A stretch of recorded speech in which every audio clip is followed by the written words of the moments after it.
this. He said, in grammar school, they taught me that a frog turning into a prince was a fairy tale. In the university, they taught me that a frog turning into a prince was a fact. Are you with me? Amen. Next slide.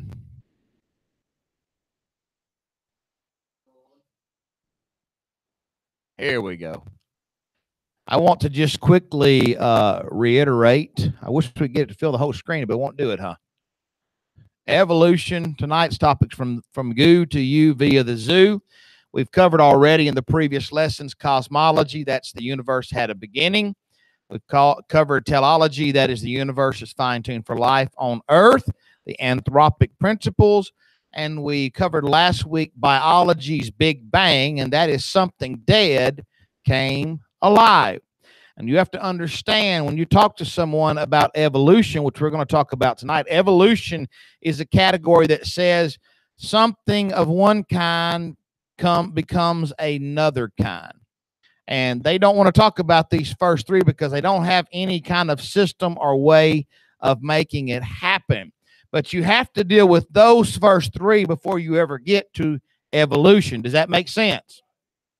They would rather leave all that alone because they don't know how in the world the universe got here, because they have no problem believing in an eternal universe. They just don't want to believe in an eternal God. Amen? They have no idea how there's over 100 anthropic principles that are all exactly like they're supposed to be for life to exist. They don't understand that. They don't understand how something dead came alive. All those things are miracles. Yet they say we don't believe in miracles. And so they want to jump over all those things and go straight to evolution because they believe they have a method for evolution. As you'll see tonight, they don't, but they'll tell you they do. Go to the next slide for me. In grammar school, that's the previous one. See if we can go the other way. We devolved.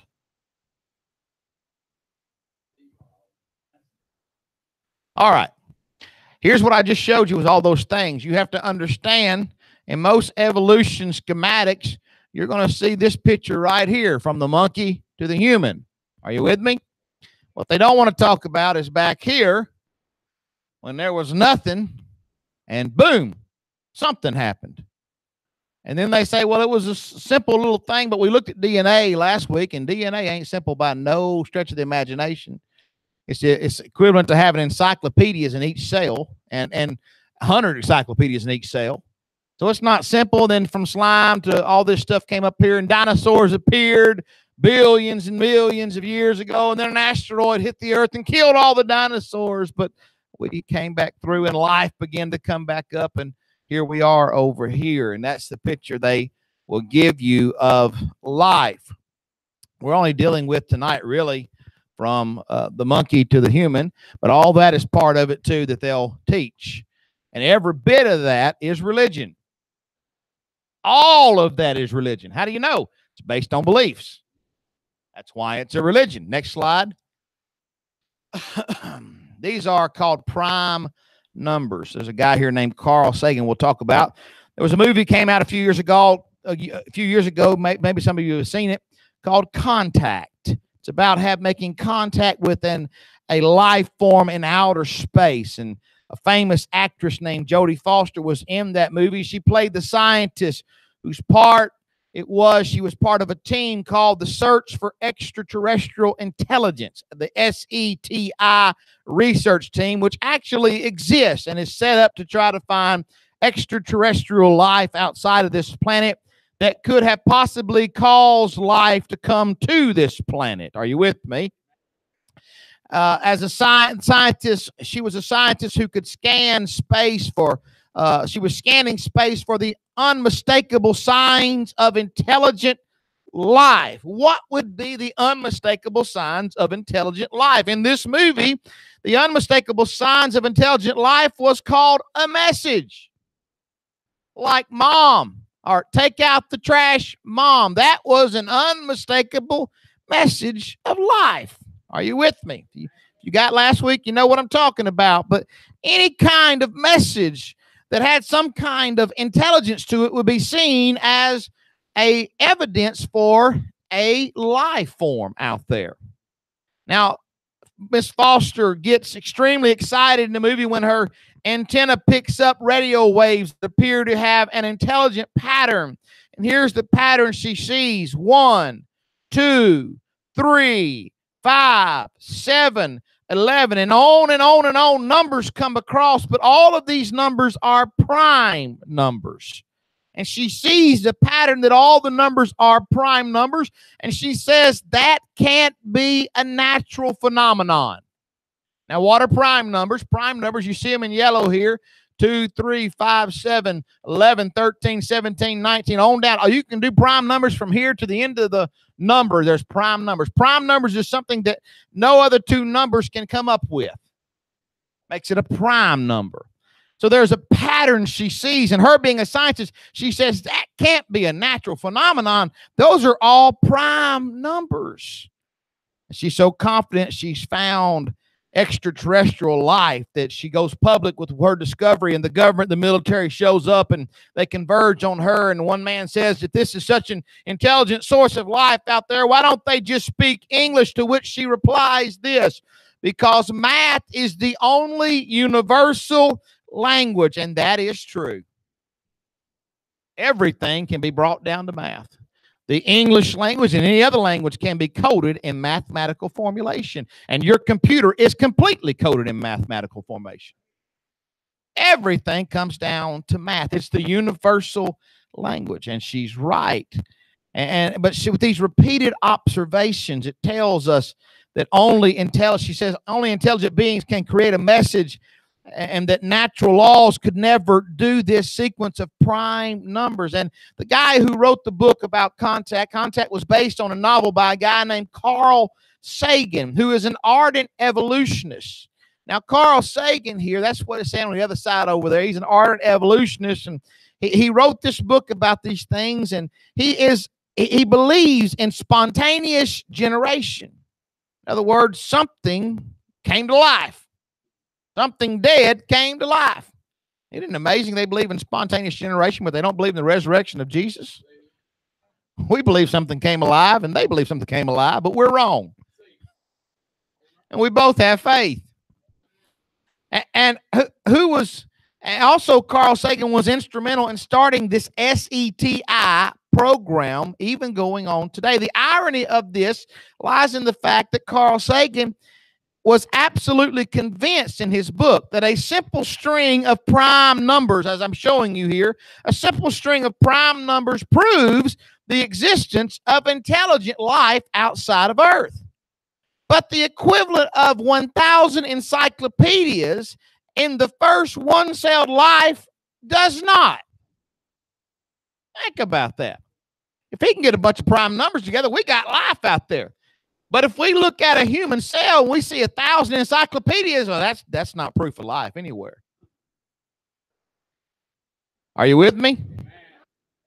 Mr. Sagan wrote about the human brain. Here's what he said about the human brain. Next slide, please. Thank you. I went through that. Go ahead, next slide. There we go. The information content, he said, of the human brain expressed in bits is probably comparable to the total number of connections among the neurons. So it would be about 100 trillion bits. If written out in English, he says, that information would fill some 20 million volumes, as many as in the world's largest libraries. The equivalent of 20 million books is inside the head of every one of us tonight. The brain is a very big place and a very small place, he said. So it's not that he doesn't see the evidence. He sees it. He just doesn't want to let it go to the natural and normal conclusion. Actually, Sagan probably underestimated the brain's information content at 20 million books, because really, to conceptualize it, picture yourself at the center of Madison Square Garden several hours before a basketball game. You are the only one in the arena, and you are looking at almost 20,000 empty seats all around you. How many books would you have to stack on each seat in order to fit 20 million books in that arena? You would need to stack 1,000 books on each and every seat to fit 20 million books in Madison Square Garden. Think about that. The roof is not high enough to allow that many books. You'd have to blow off the roof and keep stacking. That's how much specified and complex information is between your ears. And they say if we just see prime numbers, we know there's something out there beside us. But they look at the brain and say there's nothing good done in that. That just happened by natural selection. Something immeasurably and more sophisticated than anything humans have ever seen or created is the human brain. Sagan realized that the human brain has the information content of 20 million books. Why did he think a simpler message of just prime numbers in a sequence would require an intelligent being, but not a message that required 20 million books? What you call bias. What you call, I don't see God. I don't see God. I just don't see God. Are you with me? And they'll use this thing called natural selection. If intelligent human beings can't create anything close to the human brain, and they can't, no computer comes even close, why should we expect non-intelligent natural laws to be able to do it? If we can't do it with intelligence, why in the world would you think you could do it without intelligence? But they have this thing called natural selection. Go to the next slide for me. Go stay there. You're right.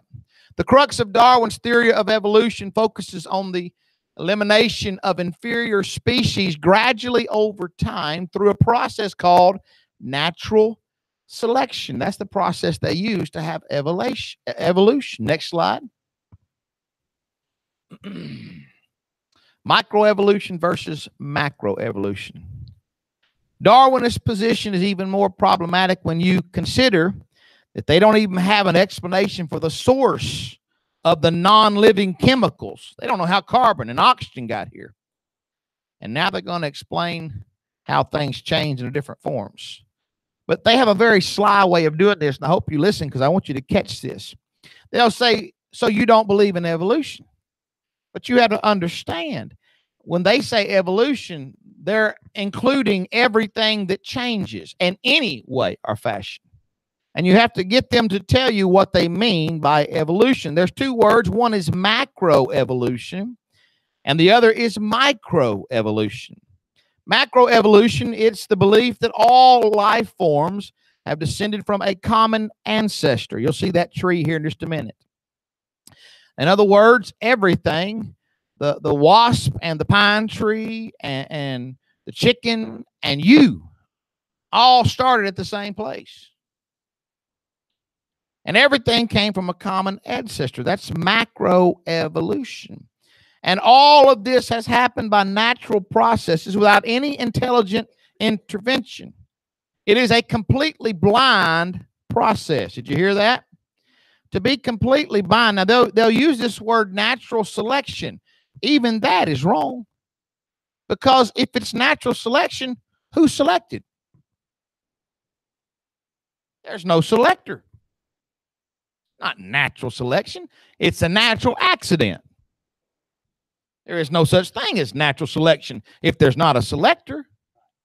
They'll use these words, and if you don't know what's going on, you can be blindsided. But their process of natural selection, they say, is completely blind. There is no intelligence. Darwinists say this has happened by natural selection, but the term natural selection is a misnomer. There it is. Not because evolution is a blind process. There is no intelligence selecting anything. It is actually a natural accident. So they say it means survival of the fittest, and we'll get to that in just a minute. Since the process of evolution is, by definition, without intelligence, there can't be any selecting going on. So they'll say, well, it's survival of the fittest. That's what we mean by natural selection. But hang on a second. That's circular reasoning. That doesn't prove anything. Just because one animal survives over another animal, that doesn't mean any animal can become a different animal. It just means one made it and the other didn't. That doesn't prove that one animal can suddenly have birth to something that's not himself. It doesn't look like him. That doesn't prove a thing. As an example of natural selection, consider what happens to bacteria. And they'll often use this, attacked by antibiotics. And we know in the hospital, there are bacteria that become resistant to antibiotics. When bacteria survive a bout with antibiotics and multiply, the surviving group of bacteria may be resistant to that certain antibiotic. The surviving bacteria are resistant to that antibiotic because the parent bacteria possess the genetic capacity to resist. And a rare biochemical mutation somehow helped it to survive. Now, we say rare because nearly all mutations we know of are harmful. They do damage. Matter of fact, even in this situation, when a bacteria becomes antibiotic resistant, it actually loses information. We've never seen any mutation that caused something to gain information. Well, why not? Because a rock can't tell you something it don't know. And if a bacteria knows 1, 2, 3, and it don't know 4, there ain't no way it can tell you about 4. It can't give you that information. It's impossible. That's why you'll never go to college and have a teacher teach you geometry, and they'll set a rock on the table, say, y'all listen up. She's fixing to teach y'all geometry. It can't teach you. It doesn't have the information. And mutations do not add information, but for evolution to be true, a mutation must add information. It must gain something it does not have. But it doesn't work. I hope you're with me. And so these bacteria, through mutations, become antibiotic resistant, but they're losing information. And since the sensitive bacteria die off, the surviving bacteria multiply, and they now dominate. And Darwinists will say, well, look, here it is. We have evolution. These bacteria have changed. They've evolved. But no, they actually haven't. The bacteria are still bacteria. That's what they are. There's what we call adaptation. We believe in adaptation. When an animal lives in a colder climate, he'll grow more hair. If he lives in a warmer climate, he'll grow less hair. We believe in a thing called adaptation, but they will try to slyly say, when they say evolution, they mean any change at all proves evolution, but it doesn't. It just means that there's changes within a species that are allowed and can happen, but a species can never change to a different species. Now, the Bible uses the word kinds. The Bible identifies kinds as those animals that can reproduce themselves. Everything produced after its kind. Now, you have to understand today we're a long ways from creation. And there have been a lot of mutations that have happened between that and this. And there are a lot of variations and separations because of the mutations. But there are still barriers. They still cannot breed a dog and a cat. They still can't do it. And I promise you they're trying. Because they want to break those barriers they know exist. But when you get to this place, this is where Darwinists, the errors and the false claims begin to multiply. Here's what observation tells us. The surviving bacteria always stay bacteria. They do not evolve into another type of organism. So when they say, do you believe in evolution? Say, what do you mean by evolution? Do you mean a kind becoming some other kind? Or do you mean adaptation within a kind? Because adaptation within a kind, yeah, we believe in that. That's called microevolution. Small changes within a kind. Macroevolution is when a monkey becomes a man. We don't believe in that. Here's why. We see adaptation. We do not see monkeys becoming men. Natural selection has never been observed to create new types. And they say that these observable micro changes can be extrapolated to prove that unobservable macro evolution has occurred. They make no distinction between micro and macro. So you better be careful when you talk to them. Make sure they make those distinctions. By failing to make this critical distinction, Darwinists can dupe the general public into thinking that any observable change in any organism proves that all life has evolved from the first one-celled creature. And that's what they do in textbooks. They just lump it all together and say, look, we got, and that's what Darwin did the first time when he went to the Galapagos Islands. He saw some birds that were called finches, and he said, look, they have different kinds of beaks. Oh, they must be evolving into some kind of alligator or something else, but they were all still finches. He saw adaptation. He didn't see a finch become anything else but a finch. So if anyone ever asks you, do you believe in evolution? You should ask, what do you mean by evolution? Why can't natural selection do the job? Here are 5 reasons we'll get into tonight. Go to the next slide for me. You can see these 2 trees here. Genetic limitations is why. What's the first reason why natural selection doesn't work? Over here, you see Darwin's tree. You see a slime, one cell right down here, and it all branches off into all these other kind of animals. And here you are up here. It all goes back to that little old one-celled thing. Over here, you see another tree, and this is how a dog can adapt and become something different. Somebody say, how did Noah get all them animals on the ark? Honey, when Noah went to get them on the ark, there were probably 2 dogs. There were probably thousands of dogs, but there were probably 2 main dogs that could branch into every other kind of dog. They're still crossbreeding to make a new kind of dogs today.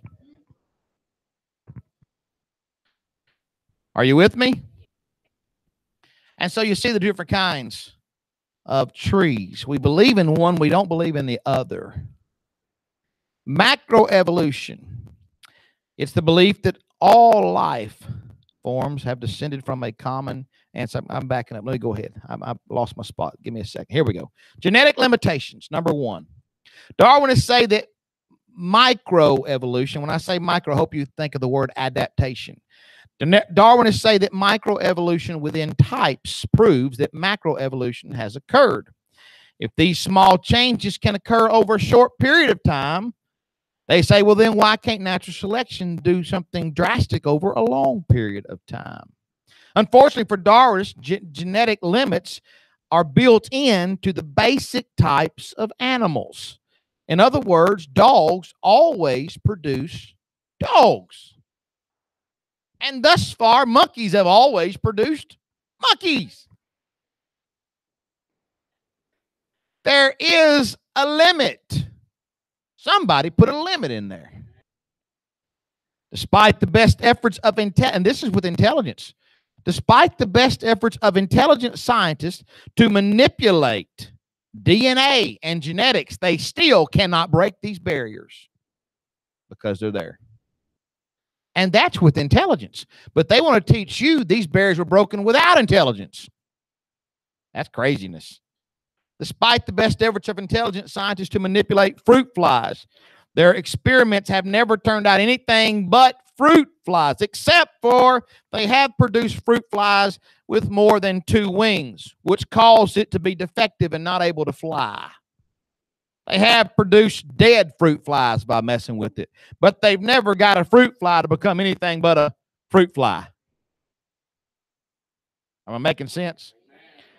If artificial selection with intelligent people cannot work, why in the world would they teach that blind natural selection is doing it? Hope you're getting the picture. Confusing intelligent with non-intelligent processes is a common mistake that Darwinists like to make. There was a debate one time between a creationist and an evolutionist, and here's how it went. The evolutionist said, who was an atheist, said, believing that life came by chance I'm sorry, was that? Oh, that's a creationist. No, that's the evolutionist, the atheist. Believing that life came by chance is like believing that a Boeing 747 resulted from a tornado going through a junkyard. You have to have a lot of faith to believe that. That's the creationist. That's what it is. The creationist says it's like believing a tornado made a 747 jet. To which the evolutionist responded, well, the Boeing 747 evolved. We can go back to the Wright brothers and see that the first kind of airplane they created. To which the creationist said, created? Oh, That required intelligence to create that first plane. To which the evolutionists replied, yeah, but, and then, of course, the congregation got it, began to laugh. She said, there was a period of time in which these forms changed. But did they create those airplanes using intelligence? Of course they did. She said, I was just using an analogy. But he said, well, you're just helping my argument to say that airplanes have evolved from the Wright brothers. That didn't happen. Intelligence has made better airplanes, but there's been no evolving going on. Directional change in living things with intelligence has genetic limits, and that's the first one, genetic. Next slide for me.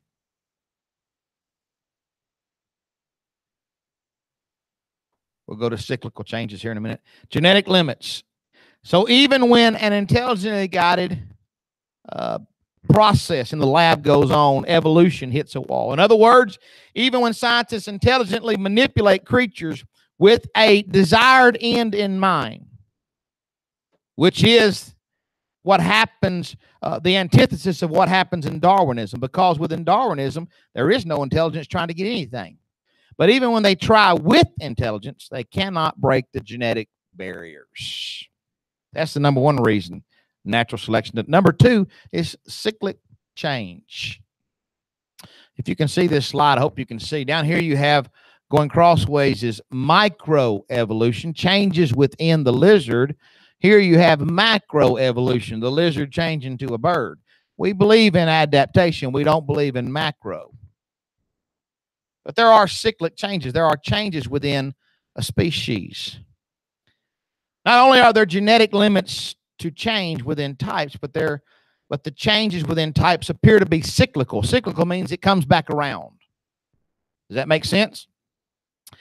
Changes are not directional toward development of new life forms, and as macroevolution theory requires, but they simply shift back and forth within a limited range. Darwin's finches, those birds he looked at, had varying beak sizes, which correlated with the weather.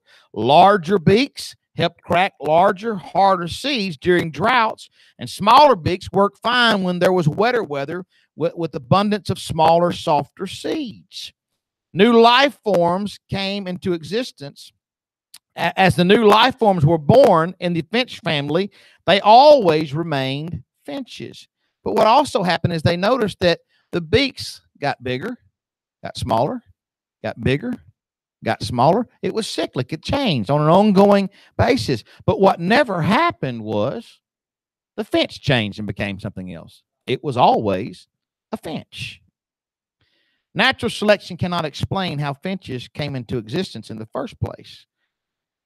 Natural selection may be able to explain survival. Go to the next slide for me. I'm hoping you're getting this. Microevolution, what we call adaptation, explains the survival of a species, but it cannot create the arrival of a new species. They want to mix those together so they can deceive. Next slide. Irreducible complexities, the number 3 reason natural selection does not work. In 1859, Charles Darwin wrote this. If it could, let me stop there. This right here is a mousetrap. Y'all see the mousetrap? This is irreducible complexity. In other words, take any part away from this mousetrap and it will not work. Any part. It has to have every part in functioning order to work at all. That's what's called irreducible complexity. It has a platform or a base, a spring, a hammer, a catch, a holding bar. Remove any of those and your mousetrap ceases to exist or work or operate. Does that make sense? That's what we mean by irreducible complexity. Next slide. Here's what Charles Darwin said. He said, if it could be demonstrated that any complex organ existed, which could not possibly have been formed by numerous successive, everybody say slight modifications, just small changes. In other words, the bird has a wing this long, But it takes 1 billion years and he has a wing this long. It takes 1 billion more years and he has a wing this long. 1 billion more years, he doesn't have a wing. Does that make sense in your mind? Slight modifications. No big jumps, just small, small changes. He said if it could ever be proven that slight modifications could not work, that would completely destroy my theory of evolution. Now we have the ability to peer into the cell. Next slide. Here's the human cell. The curtains are coming back. Irreducible complexity. The cell, just one cell, one nucleus, has amazing information. There's all kinds of parts in here. You start changing any of those parts or removing any of those parts, the cell dies. It is irreducibly complex. But it has to change to become something else. I mean, the cell for a wing and the cell for a lizard scale is not the same. There's major changes have to take place. Over here, you see this little filament coming out. On a cell, many cells have these. They have brushings, and they have studs, and they have C-rings, and they have rods, and they have drives, and they have a rotor, and they have a motor, and they have all kinds of things that work just like a regular engine. Now that we have microscopes, we see these things. This is like an engine.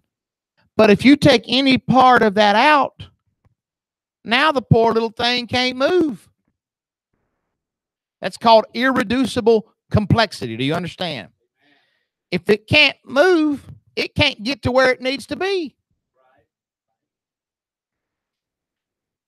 We now have the ability to peer into the cell. We see that life at the molecular level is immeasurably more complex than Darwin ever dreamed. Darwin couldn't see this. We can now. In fact, it is irreducibly complex, composed of several well-matched interacting parts that contribute to the basic function, wherein the removal of any one of these parts causes the system to effectively cease functioning. Does that make sense? Just like the mousetrap. Take any part away, gone, over, game over. Living things are literally filled with molecular machines. These molecular machines are irreducibly complex, meaning that all the parts of each machine must be completely formed and in the right place and the right size in operating order at the same time for the machine to function at all. But for evolution to work, these things have to stop working and change a little bit over small increments. Next slide. Now, anybody ever flew an airplane? I did this last week. Do you know when you fly in an airplane, there's not a single piece of that airplane that's able to fly? There ain't one piece of that airplane able to fly. Your seat can't fly. That engine can't fly. That wing can't fly. That window can't fly. Ain't nothing on there that can fly. It has to be put together exactly right. And planes have crashed, they say, because it lost one piece. Something fell out and the whole thing fell down.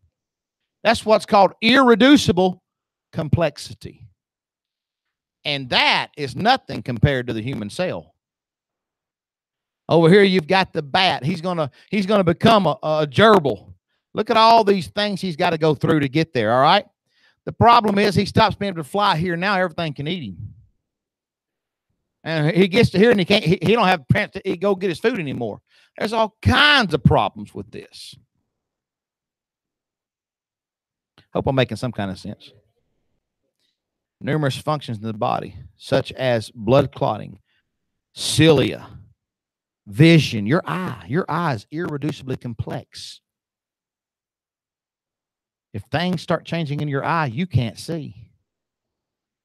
But yet to go from one species to another, you have to have changes in the eye. That means for billions of years, that animal will be blind. How does that make him better? That's some bad evolution. Irreducibly complex. Doesn't work. Why? Because intermediates would be non-functional. Remember, it's survival of the fittest. But if you have transitions, they're not the fittest anymore. As a matter of fact, if you went to the car lot and you was going to buy a car and you pulled up there and they said, listen, Mr. So-and-so, we got a Lamborghini for you. But we got good news. Today, it's just a motorcycle. We're going to let you buy this motorcycle, but don't you worry. In a few years, it's going to evolve into a Lamborghini.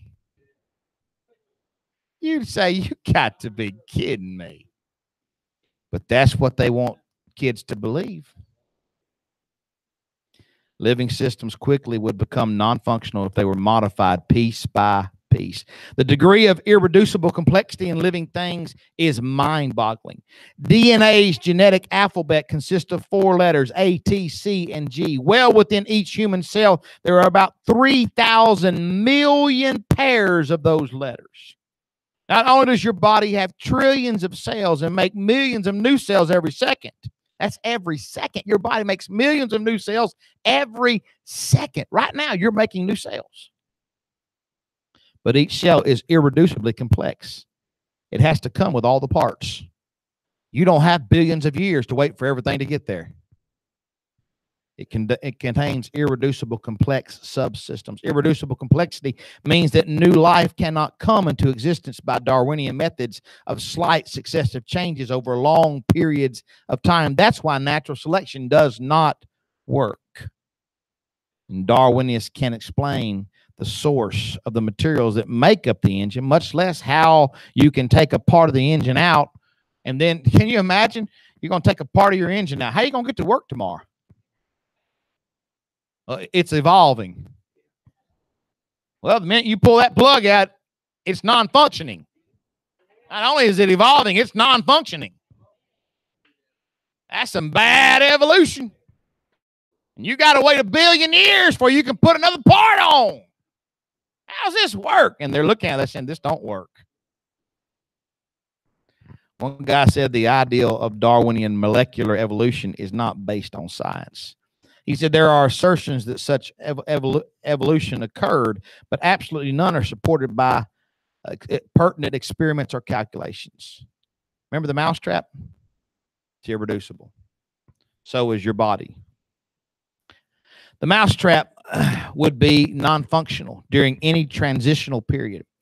But for Darwinism to be true, functionality, everybody say functionality, must be maintained at all times, because living things cannot survive if their vital organs do not perform during their transitions.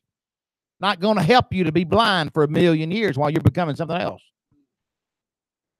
While the trial and error of blind mutations are taking place, hope you're seeing there's no way it's going to work, because there's too much going on. There's currently no experimental evidence to show that natural selection can get around irreducible complexity, because there is no way around it. Next slide. Non-viability of transitional forms. This kind of goes from what we just said. You see right here, it's National Geographic. Almost human. Really what it should have said was almost science. Why? Because here's the monkey, here's the transitions, here's the man. Guess what's missing? Transitions. Even Darwin said, if my theory is true, there ought to be innumerable transitional fossils all over the world. And we've dug and dug and dug, and they've gotten so desperate they've made up transitions. You'll see that in a minute. They've created stuff that don't exist. Matter of fact, evolutionists really ought to work for Disney, because they're very good drawers. They've actually hired artists. They'll give them a bone, a skull, and say, draw me something that looks like a human off of this skull. Well, why would you want it to look like a human? Why don't you just try to draw what it's supposed to look like? Deception. The non-viability of transitional forms. Transitional forms could not survive. Darwin's assertion that birds evolved gradually from reptiles over long periods of time. Transition from scales to feathers. How in the world could that happen? Because feathers are irreducibly complex. The creature with the structure of half a feather has no ability to fly. He no longer has no ability to survive. Bye-bye survival of the fittest.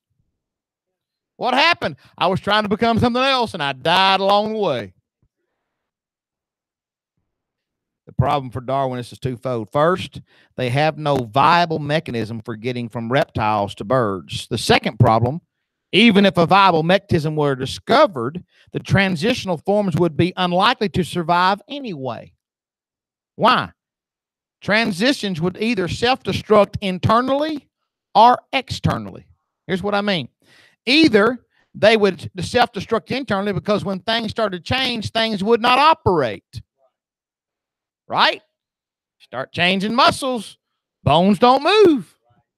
Start changing cells in your eye, you get blind. They would self-destruct internally, and if that wasn't enough, they'd self-destruct externally. Because once stuff didn't work, all the predators would say, woohoo, we got us a free meal. These are, go ahead, next slide. Here is one thing evolutionists are good at is drawing lines. And that's about all the evidence they have is lines. Take an N out of lines, you got lies. That was free. That was, over here. The evolutionary trees that adorn our textbooks have data only at the tips. Notice out here at the tips, they ain't got no transitions down in the limbs. You know why? They ain't got no transitions. The rest is inference, however reasonable, not the evidence of fossils. This guy, Stephen J. Gold of Harvard University, admitted that all we have is one cell down here, and we draw a bunch of lines to different kind of organisms, and we really don't have any transitional forms. So over here, they got lines. All right, we got lines going up. We got sharks, and we got all these things. And over here, boom, all of a sudden, we got legs. Where'd the legs come from? That line did it. Where's your evidence? That line, that's my evidence. Didn't you see the line? They think if they draw lines to it, that means it happened. But it don't. Non-viability of transitions. Next slide. Here's some more. All right, over here, this is Lucy. You can go home and look up Lucy, and you'll find they created, this is in a museum today, folks. This is called deception. They tried to make the face look as much like a human as they could. Here's what they went off of. Well, gee, you could do anything off that, couldn't you? I mean, that's what they made the face. And here's all the bones they supposedly found. And they drew it and gave it feet like a human and made it look as much like a person as they could and put it in textbooks for your kids to read. And that's what, there's the evidence they have. Well, you could do anything with that. Over here, you got the Piltdown man. You can look him up too. The Piltdown man, this forgery fooled experts and was in the textbooks for over 40 years. And now they know this part was a human skull and this part was an ape skull. They just put them together. Stuck in textbook. Look, so we got evidence. No, you fabricated evidence. They understand. We need to find some transitions here because our trees aren't working. Keep going. Here it is, the non-viability of transitional forms. All they do is look at a man and an ape, and they try to make believe something that would be a transition. That's all they, and they draw this stuff and put it in textbooks. It's called make-believe. That's what people in the Old Testament used to do. They should make gods that didn't exist, and they would worship them. All they're doing is making something that doesn't exist and worshiping it. It does not exist. Next slide. Number 5, the reason natural selection doesn't work is molecular isolation. Darwinists have often said that the evidence for complex things is because of DNA. Richard Dawkins stated this: the reason we know for certain we are all related, including bacteria, is the universality of the genetic code and the biochemical fundamentals. Darwinists think that DNA similarity between apes and humans, for example, which some say is between 85 to 95%, implies that we are related or one came from the other. But this could just as easily be common creator. as much as common ancestor.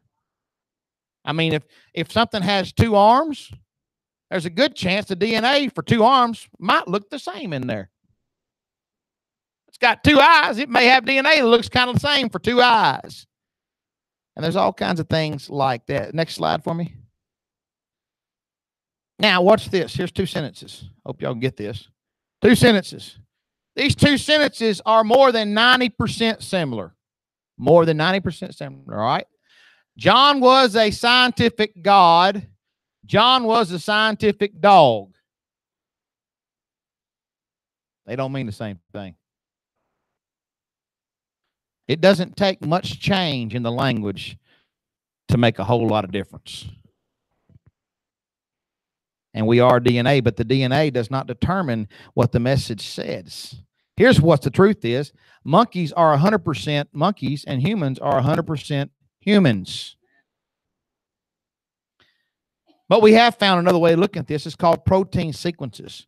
Proteins are the building blocks of life. They are composed of long chains of chemical units called amino acids. Most proteins have in their structure more than 100 of these amino acids, which must be in a very specific order. It's the DNA that contains the instructions for ordering the amino acids in the proteins. And the order is critical because any variation usually renders the protein dysfunctional. Here's where the problem arises for Darwinists. If all species share common ancestor, we should expect to find protein sequences in every species that have some transitional form typology in them, say fish to amphibians or from reptiles to mammals, but that's not what we find. Instead, we find that the basic types are molecularly isolated from one another, which seems to preclude that any of the ancestral relationships ever existed. They know this now. In other words, they look at the molecules and say, yeah, there's some code. I mean, if you got a sentence that's 5,000 letters long, there's a possibility the word "the" shows up in two different sentences that are 5,000 letters long. Yeah, there's segments that look similar, but the protein that comes out of them are totally different. I hope that makes sense. I'm trying to make it make sense. And so though we have the same genetic code, which has T, G, C, and A in it, the messages are much different. All right, go ahead. Molecular isolation. So we've looked at 5 reasons why non-selection is not possible for variable species: genetic limitations, cyclical changes, irreducible complexity, non-viable transitions, and molecular isolation. Go ahead. Evolution. There he goes, flying away. What about the fossil records? What about the geological? You know, the geological column is still in textbooks today. You know, the only place on Earth the geological column exists in its totality is in a textbook. That's the only place the whole thing exists. But they'll say, look at all these layers we've got. And we got fossils in every layer. What about the fossil record? What about the geological column? Next slide.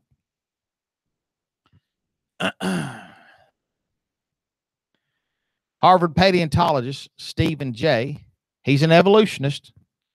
He looked at these fossil records. He said, I see 2 things. Number 1, I see stasis. In other words, I don't see any transitions from one type of animal to another. I see stasis. Number 2, I see a sudden appearance. I hope you can see that. They call it the Cambrian explosion.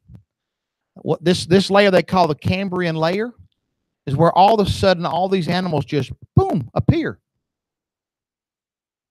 Well, that fits with creation real good. All of a sudden, fully complex animals just show up. How'd that happen? It's exactly what one would find if creation were true. But instead of adopting creation, Mr. J, Stephen J, said, you know what? I know this couldn't have happened slowly. So he rejected gradualism, and he created what's called punctuated equilibrium. Punctuated equilibrium means, okay, it happened real fast once upon a time long ago. That'd be real good in a Disney movie. And so they had to change their theory. It's known as the Cambrian explosion. What is the difference between animals and humans? Animals can think. Animals can smell and feel and see. What's the main difference between animals and humans? Here it is. You ready? Worship. Animals do not worship. But every human tribe they found across the world worships something. God put something in us they don't have. The desire to worship.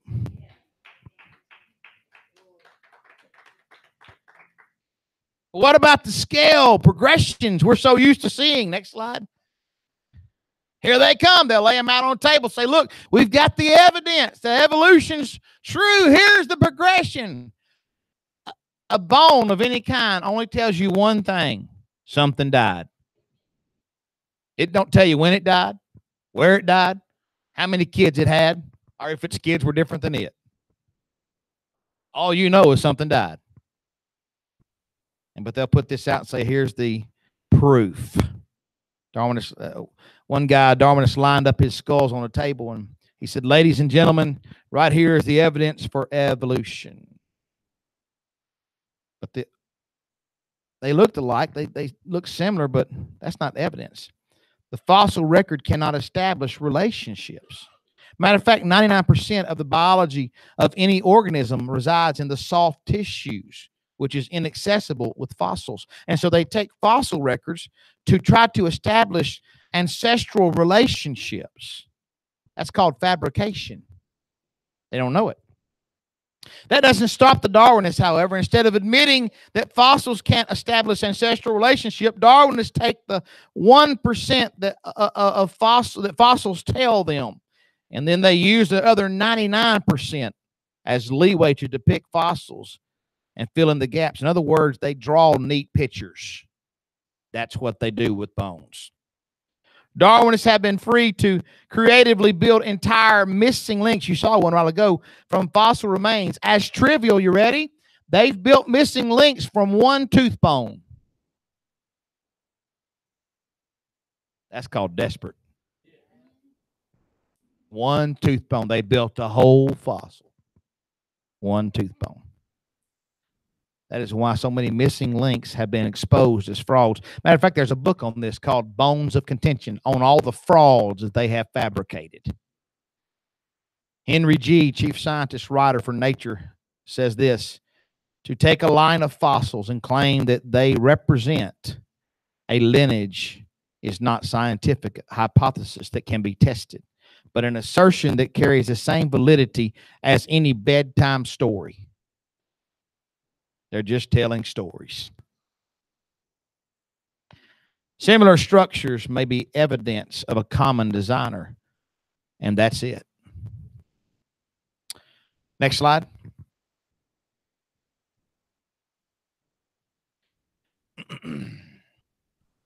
Here's some objections to God in science. You'll tell them that evolution is not true. They'll just say it's fact, fact, fact, fact, fact. Hope you're seeing there's all kinds of reasons why it's not true. You don't believe in evolution? I believe in adaptation. But I don't believe in macroevolution. And here's what happens. They'll say, this is one of their objections: intelligent design is not science. Well, why isn't it? Here's why. Evolutionists looked at the evidence and refused to see God. Therefore, they proclaim we don't see evidence for God. Well, how convenient. We don't see God. There is no God. We looked twice. We still didn't see him. Well, how convenient. They do not want creation in textbooks. You know why? They don't believe even school-age kids would swallow their ignorant stories if they got taught creation alongside it. Now, I'm not for putting creation in schools. I'm not for that. I don't want them to put Jesus or Adam and Eve in the schools. I want them to take evolution out. Let's get the religion out of the textbooks. That's what they're all screaming. I'm right there with them. Let's get the religion out of the textbooks. Next slide. Another objection you'll hear, intelligent design commits the God of the gaps fallacy. What they mean by that is you put God everywhere you can't explain something. That's actually not true. When we look at a human cell and see 1,000 encyclopedias of information, it's not a gap. We have positive evidence there's intelligence. I mean, think about it. They look at prime numbers in a certain order and say, there's intelligence out there somewhere. We look at 1,000 encyclopedias and say, there's intelligence out there. They go, you fool, there ain't no intelligence behind that. Are you with me? Actually, it's natural selection is the evolutionist God of the gaps. In other words, they can't explain how it happened, so they just draw lines. The lines is their gap. That's their God of the gap. Next slide. I'm trying to hurry along here, get done. Another objection is intelligent design is religiously motivated. Well, yeah, it sure is. But can you imagine? Just because something is religiously motivated doesn't make it wrong. Some intelligent design people may have religious motivation. So what? Does it make intelligent design false? Absolutely not. Does the religious motivation of some Darwinists make Darwinism false? No. The truth doesn't lie in motivation of the scientists, but in the quality of the evidence. Sometimes the objection is stated this way. You can't believe anything he says about science because he's a creationist. Well, we could turn that around and say, you can't believe anything they say about science because they're Darwinist. Both of us have beliefs. Well, Darwin is not belief. Yes, it is. You ain't never seen a monkey become a human. That's a belief. We know it's true. Well, we know Jesus died on the cross. You don't know that just as much as you know a monkey become a human. Most people don't realize that atheists have a worldview just like creationists. The atheist worldview is not neutral, however. It requires more faith than what we have.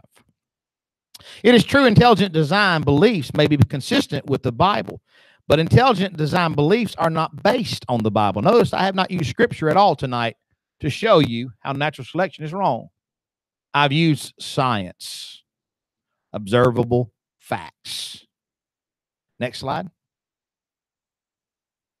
Go back one time. I want to hit that one. I want to get that next part there. It's based on not biblical. Number 2, ID. ID stands for intelligent design. That's the code name that we use. ID is not creation science. They love to put us in a category and say, well, you're just a creation scientist. Well, if they're going to do that, then they need to be called the evolutionist scientist. Science is science, period. Don't need no names on it. It's just science. Next slide. Objection. Intelligent design is false because the design is not perfect. Well, sure, it's not perfect. For us, we could go to the Bible here. I just will for the sake of the audience, but we could say, well, sin has sure messed a lot of stuff up, hasn't it? Because when God made it, he said, that's perfect. That's perfect. We look around today and see all kinds of diseases and deformalities and all kinds of problems. God didn't make that. Sin did. But you could also use scientists and say, well, mutations usually cause problems. Guess what we see today? Problems. You're trying to use mutations to make things better. We're looking at mutations, and they're making things a whole lot worse. The science is on our side. But we still see design. Next slide.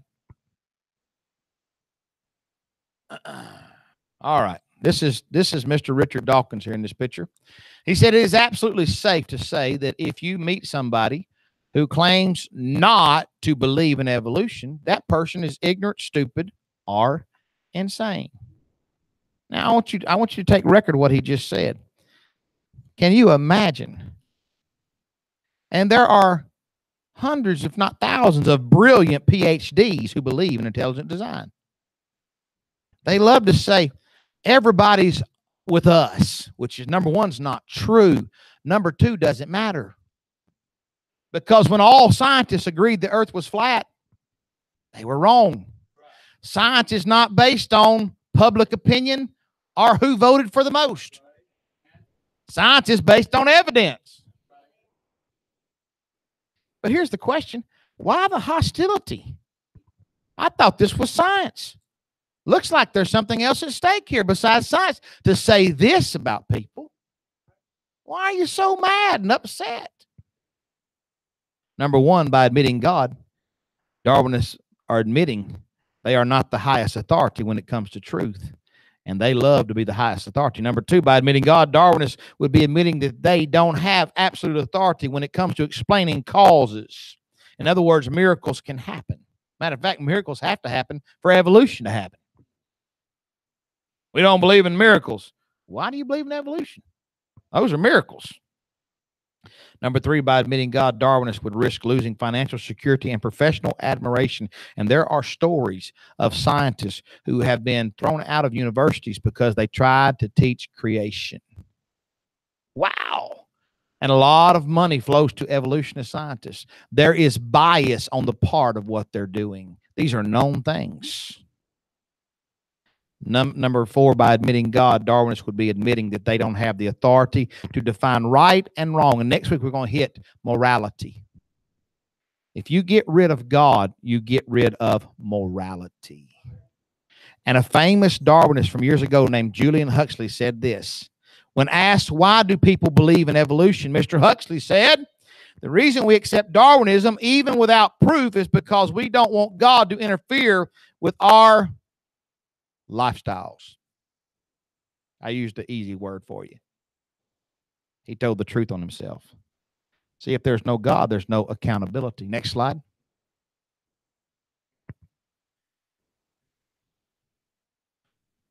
To be a Darwinist, you must believe. Number one, something arose from nothing for no reason.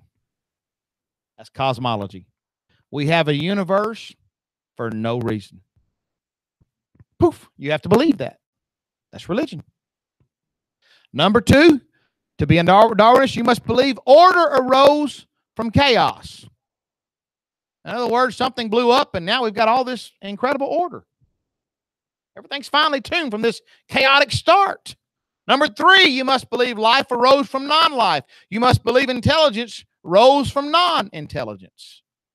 Number four, you must believe new life forms arose from existing life forms, despite the evidence I've shared tonight that it cannot happen. Sounds like a religion to me. No wonder he's so upset and calling people that don't agree with him names. No wonder they don't want creation in the textbooks, because they're fighting for their beliefs. Are you with me? Next slide. I gave you the evidence tonight against evolution: genetic limits, silical chains, irreducible complexity, molecular isolation, non-viable transitions. Next slide. Almost done. Here's this. Here they come crawling out. What we got to do? We got to eat, survive, reproduce. What we got to do? Eat, survive, reproduce. What we got to do? Eat, survive. What we got to do? Eat, survive, reproduce. And then you get to this guy. He says, "What's all this about anyway?" It's funny, but it's sad. People commit suicide because they think there's no reason to be here. I'm tired of suffering. I'm tired of having bad relationships. I'm just a ball of goo. I'm not doing this anymore. Next slide. People go into schools and shoot other kids wearing evolution shirts. You know why? There ain't no morality. There ain't no God. All I'm doing is shooting carbon and oxygen. What's the big deal? I mean, there's no God. See, there are serious repercussions to teaching this false doctrine. Here it is. Evolution is suicide. Comes over there, and by the time you get here, it falls off. Next slide. Evolution is religion, not science. And it definitely is a religion. Let's stand. Hope I've made some sense. I'll tell you again, evolution is the number one false doctrine in America.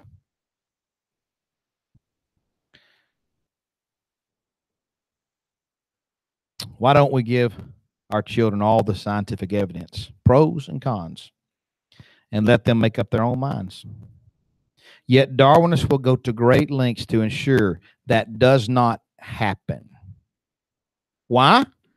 Because this is the one area where Darwinists lack faith. They lack the faith to believe that their theory will still be believed after our children see all the evidence. They know this will never hold up to anything. It's full of holes.